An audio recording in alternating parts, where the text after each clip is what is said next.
दोस्तों ये कहानी है उस लड़के जोनस की जो इंडिया से अमेरिका जाता है एक अच्छी जॉब के लिए। वहाँ शुरू में कुछ दिन बहुत अच्छे कटते हैं और उसे काम करने में भी बहुत मजा आता है। उसे काफी तारीफें मिलती हैं उसके मैनेजर से। शुरू के कुछ दिन तो जोनस कंपनी के पैसों पर होटल स्टे में रुका होता है और ऑफिस में उसने काफी अच्छे दोस्त बना लिए थे।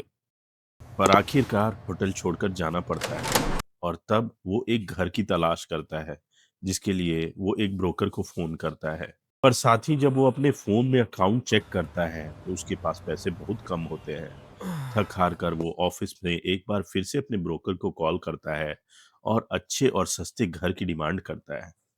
इस बात पर उसका ब्रोकर उसे कहता है कि दोस्त मैं तुम्हें घर तो दिला दूंगा पर मैं आ नहीं पाऊंगा, मैं चाबी किसी और के हाथों भिजवा रहा हूँ। अपने बजट में घर देखकर जॉनस बिल्कुल खुश हो जाता है और रात में ऑफिस के ठीक बाद वो उस बंगले पे पहुंच जाता है। जब वो उस बंगले पे पहुंचता है तो बाहर से देखकर वो उसे उजड़ा उजड़ा सा लगता है, पर वो सोचता है कि इतने पैसे में और क्या ही मिलेगा और आखिरकार वो उस घर में रहना शुरू कर देता है।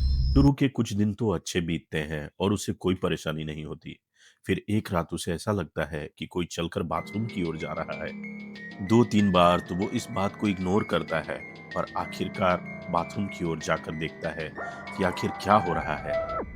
जब वो बाथरूम के दरवाजे पर होता है तो उसे ऐसा लगता है मानो सिंक के पास एक लड़की और एक काली बिल्ली बैठी हुई है।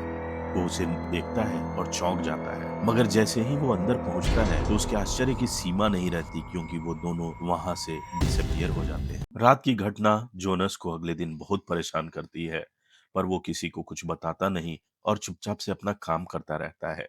ये बात उसके मैनेजर स्टीव को भी समझ में आती है और वो उससे बात करने की कोशिश करता है, मगर जोनस किसी को कुछ नहीं बताता क्योंकि उसे डर होता है कि लोग उसे मेंटली सिक समझेंगे और जिसके कारण उसे अपनी नई नई नौकरी से हाथ भी धोना पड़ सकता है। वो यही सब सोचता हुआ घर को वापस जाता है और उसे कभी कभी लगता है कि ये सब उसका भ्रम मात्र है।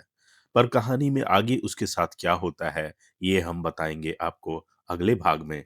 तो आप हमारे चैनल को फटाफट सब्सक्राइब कर लो ताकि आपसे अगला भाग मिस ना हो। और साथ ही अगर स्टोरी पसंद आई हो तो उसे लाइक और सब्सक्राइब के साथ शेयर भी जरूर करें। तब तक के लिए थैंक यू।